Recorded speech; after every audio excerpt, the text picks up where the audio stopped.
আজকে ফখরুল সাহেব বলেছেন মৌলবাদীরা কোনোদিন ক্ষমতা আসে নাই, আসার সম্ভাবনা নাই। আমি ফখরুল সাহেবকে বলবো, আপনি মৌলবাদী হিসাবে মৌলবাদী বলে কাকে মিন করতে চান? কে মৌলবাদী? হিন্দু মৌলবাদী, খ্রিস্টান মৌলবাদী, বৌদ্ধ মৌলবাদী, না মুসলিম মৌলবাদী? ইসলামী মৌলবাদ জিন্দাবাদ, জিন্দাবাদ। ইসলামী মৌলবাদ জিন্দাবাদ, জিন্দাবাদ। ইসলামী মৌলবাদ জিন্দাবাদ, জিন্দাবাদ। আমরা ইসলামী মৌলবাদ বিশ্বাসী। আমি মুসলমান, আমার মূল ঠিক আছে। আমি মূলকে বাদ দিয়ে রাজনীতি করতে পারি না।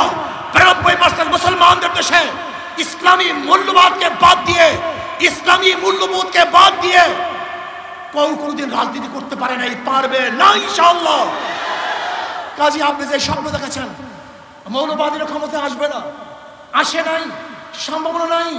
আর আমি উল্টো দেখছি, ইনশাআল্লাহ আগামী বাংলাদেশ ইসলামী মৌলবাদীদের বাংলাদেশ, আগামী বাংলাদেশ কোরআন ও সুন্নাহর বাংলাদেশ, আগামী বাংলাদেশ এদেশের স্বাধীনতাকামী মানুষের বাংলাদেশ, আগামী বাংলাদেশ ধর্মীয় ব্যক্তিত্বের বাংলাদেশ, আগামী বাংলাদেশ সাম্য, মানবিক মর্যাদা এবং ন্যায় বিচার প্রতিষ্ঠিত বাংলাদেশ।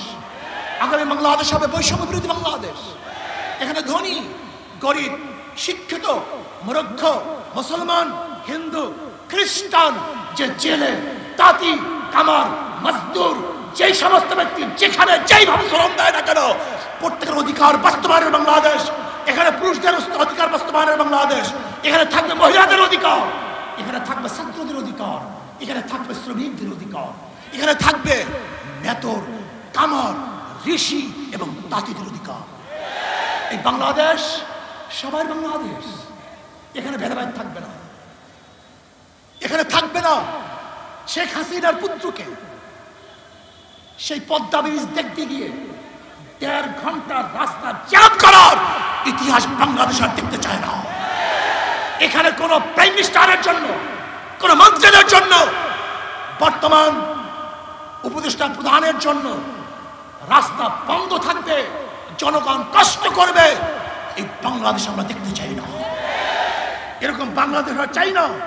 এখানে কে উপদেষ্টা, কে প্রাইম মিনিস্টার, কে প্রেসিডেন্ট, সবার জন্য রাস্তা সমান, সবার জন্য অধিকার সমান না। আমরা দেখতে চাই না ওই বাংলাদেশ যেখানে একজন মন্ত্রী যাওয়ার সময় গোটা রাস্তা বন্ধ হয়ে যাবে আর গর্ভবতী মহিলারা গাড়ির মধ্যে বাচ্চা প্রসব করবে। এই বাংলাদেশ আমরা দেখতে চাই না। আমরা দেখতে চাই না এই বাংলাদেশ যেখানে একজন উপরস্থ কর্মকর্তা আসার কারণে ফেরি বন্ধ থাকবে আর সেই রোগী ওপারে ফেরির অভাবে ঢুকে ঢুকে মরবে। এই বাংলাদেশ আর দেখতে চাই না। বাংলাদেশ বড় লোকরা বিদেশে গিয়ে চিকিৎসা নিবে আর আমাদের দেশের গরিবরা ধুকে ধুকে চিকিৎসার অভাবে মারা যাবে। সেই বাংলাদেশ দেখতে চাই না। আমি দেখতে চাই না সেই বাংলাদেশ কেউ থাকবে 10 তলায়, কেউ থাকবে নিচতলায় না, কেউ খাবে কেউ খাবে না, তা হবে না, তা হবে না। কেউ পড়বে কেউ পড়বে না, কেউ পরিধান করবে কেউ পরিধান করবে না, কেউ গোশ খাবে কেউ মাছ খাবে আর কেউ না খেয়ে থাকবে। সেই বাংলাদেশ আমরা দেখতে চাই না।